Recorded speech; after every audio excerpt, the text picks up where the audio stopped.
कोकण पदवीधर निवडणुकीसाठी आज मतदानाची प्रक्रिया पार पडत असून यासाठी अंबरनाथमध्ये सकाळपासून मतदारांच्या रांगा लागल्या आहेत। अंबरनाथ शहरात 3,500 पदवीधर मतदार असून दरवर्षी नव्यानं मतदार नोंदणी करावी लागत असल्यानं अनेकांची नावं मतदार यादीत आलेली नाहीत। त्यामुळे अनेकांना मतदान केंद्रावर येऊन निराश होऊन परत जावं लागलंय। त्यामुळे ही पद्धत बंद करण्याची मागणीही अनेक मतदारांनी केली आहे।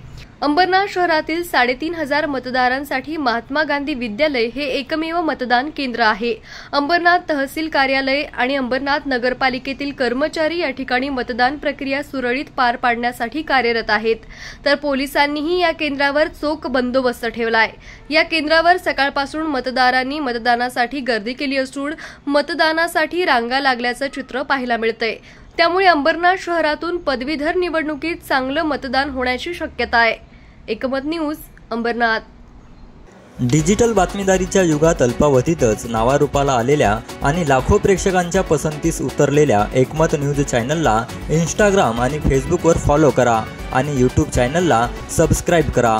एकमत न्यूजशी संपर्क साधण्यासाठी 6384040404 या क्रमांकावर कॉल करा। ताज्या घडामोडींसाठी पाहत रहा एकमत न्यूज।